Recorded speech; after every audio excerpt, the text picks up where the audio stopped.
speaker today is Wendy Rayner. She gets to abandon some of the marketing speak of her day job with one of the world's biggest brands today and talk about a topic she feels, like most of us, I think, very passionate about.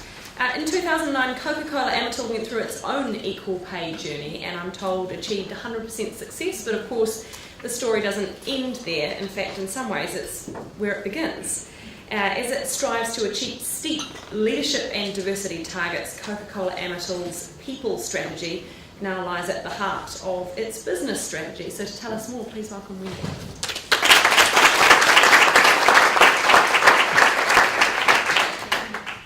Thank you, and I want to start by saying thanks for having me here. It's really humbling to be in such great company, particularly up here on the podium. This is actually a first for me. I talk about a lot of different things and to a lot of different audiences, but this is the first time I'm talking here as a female executive. So, go easy. I'm going to talk to you really openly about our journey. We have been on it since 2009, really. Some of the lessons that we've learnt so far.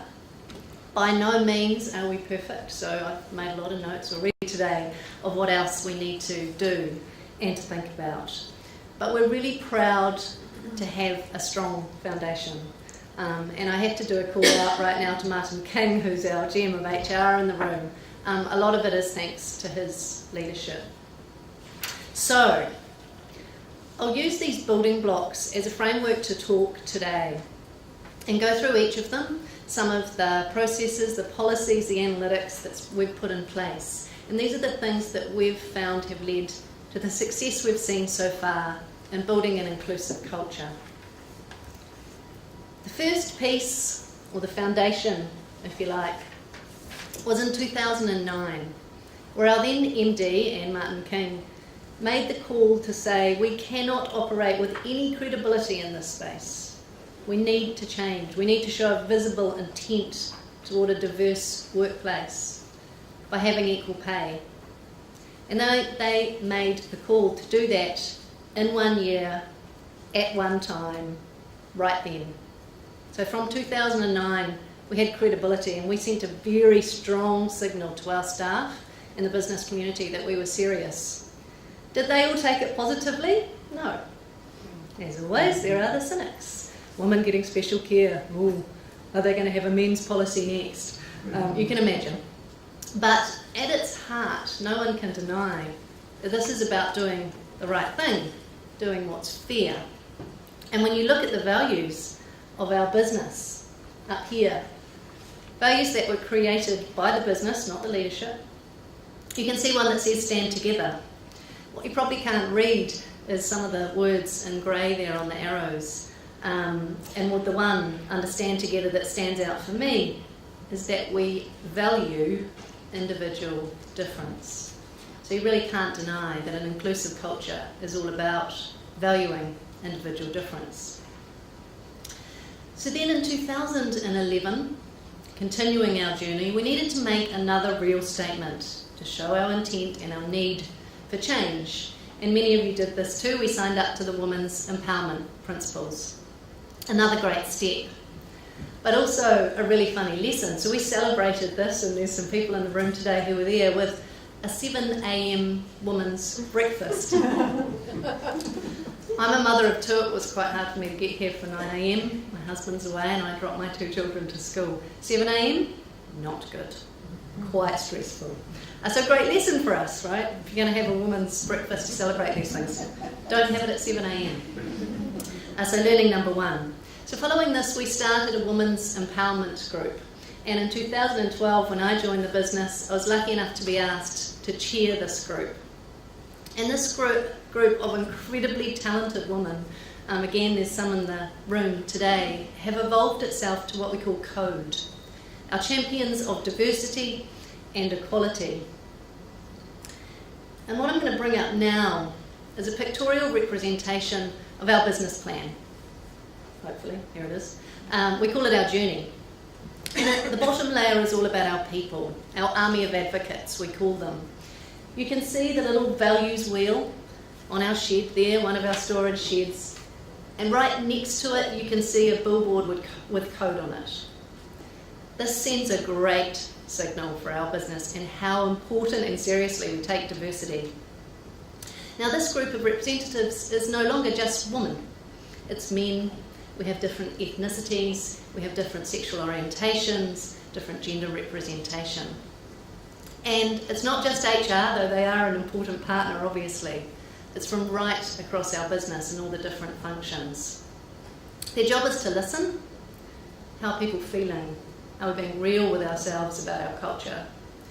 And their job is to lead and celebrate. So, for example, a Matariki week or any different cultural weeks and celebrations, they make sure we acknowledge those through the year. And of course, we don't just do this because it's the right thing. We don't just do this because it's part of our values. As has been said already today, we do this because of the bottom line on that journey. The reason we're in business is to deliver shareholder value. And we know that by having diversity and an inclusive culture, we will deliver more of that. Not just to our shareholders, but to our communities and, of course, to the whole of New Zealand.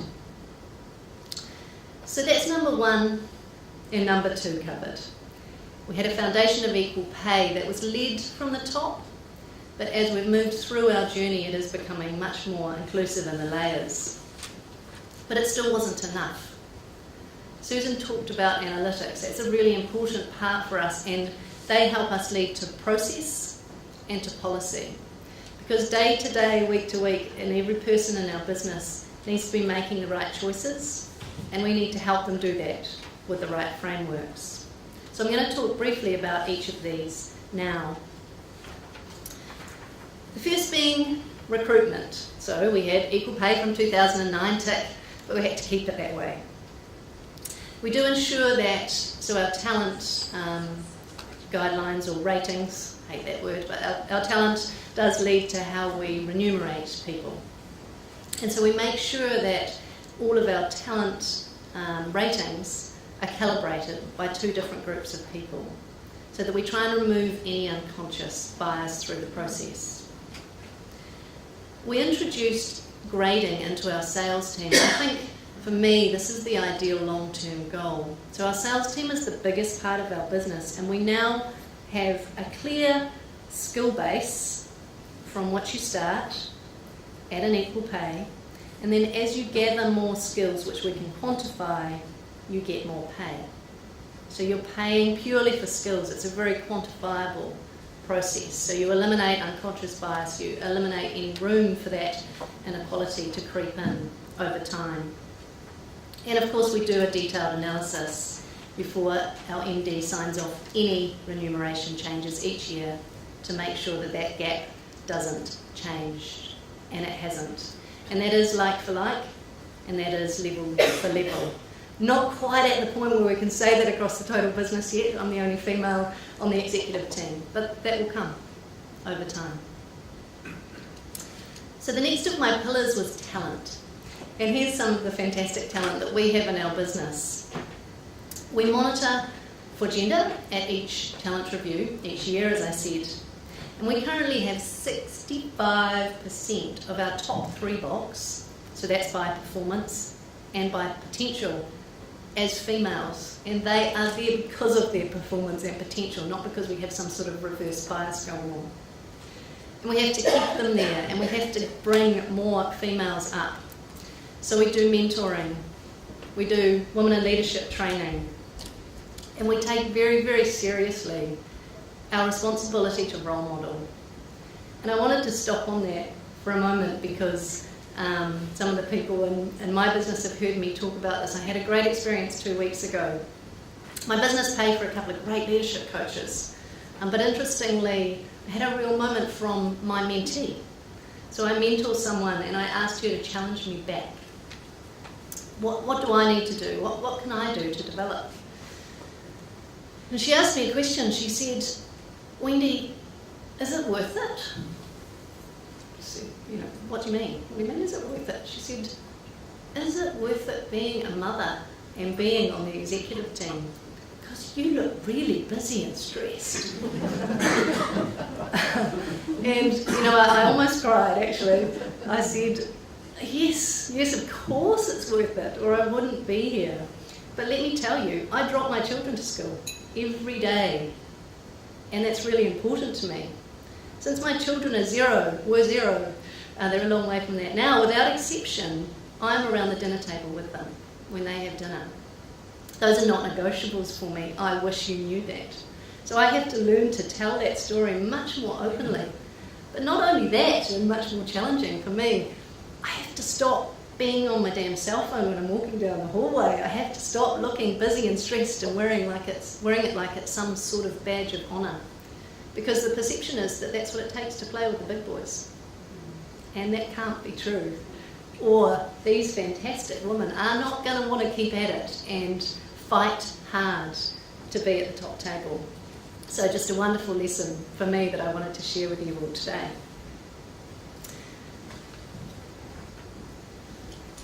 I think I'm pressing the right button. There we go. Retention is important. This has been talked about a little bit today. So we do a number of things. We do pay 6 weeks maternity leave on top of the government. We do pay reviews while people are on mat leave, so that little dotted line doesn't happen. We do keep going up. We have clubs for people to participate in, both when they have their children and come back to work, and beforehand if they want to be communicated with. We have a breastfeeding room. Most importantly, we believe in flexible working. I was going to play a little video from Martin, but I won't do that because we are short on time.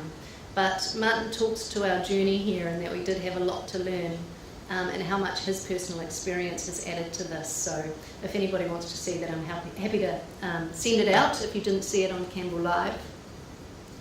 And we are incredible. One company trying to change those numbers is Coca-Cola Amatil. The drinks giant has been... Oh, thank you.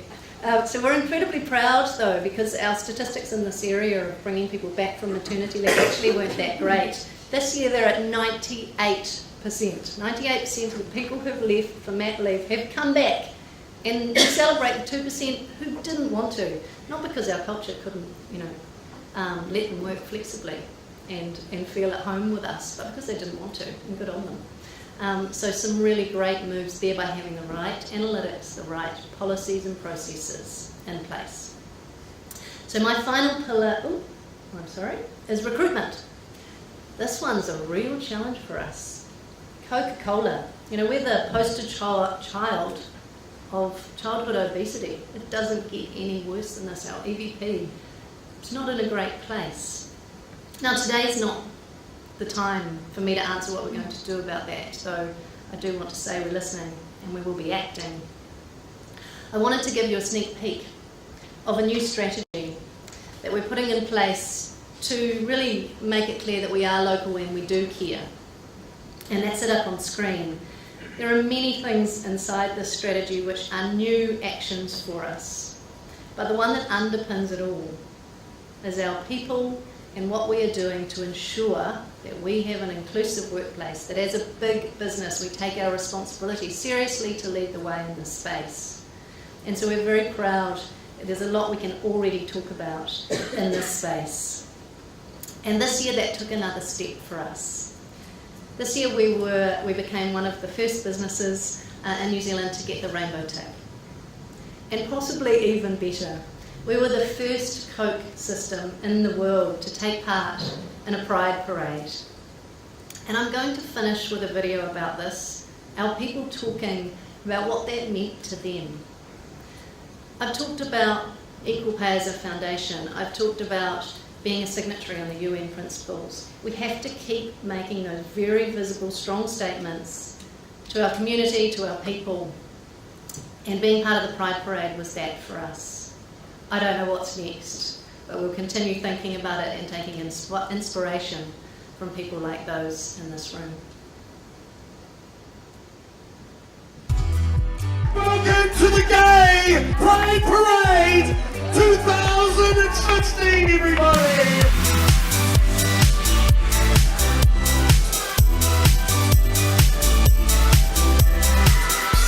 Feels amazing to be part of this event. Coca-Cola as a brand and as a company celebrates diversity. So to be here tonight is really exciting and it demonstrates our commitment to that.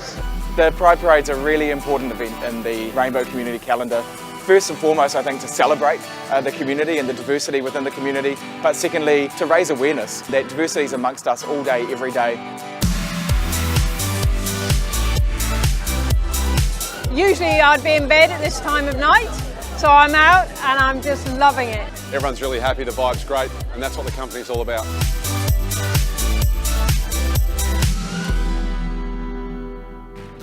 Really proud to be part of a company that has the Rainbow Tick.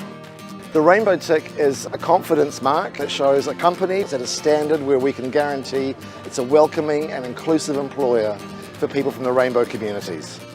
That's a really important statement about the type of workplace we are, the kind of behaviour that we expect of employees, and creating a discrimination-free, harassment-free and bullying-free environment.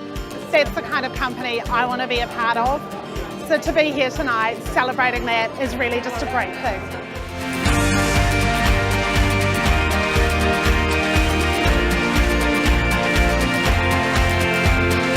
I couldn't be prouder, to be honest. I've never been part of a festival, let alone part of Pride, and it's just an amazing experience.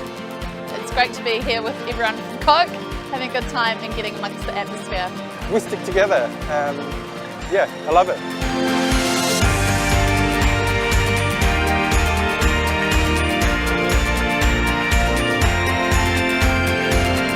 I feel really proud to be here, making a difference with diversity.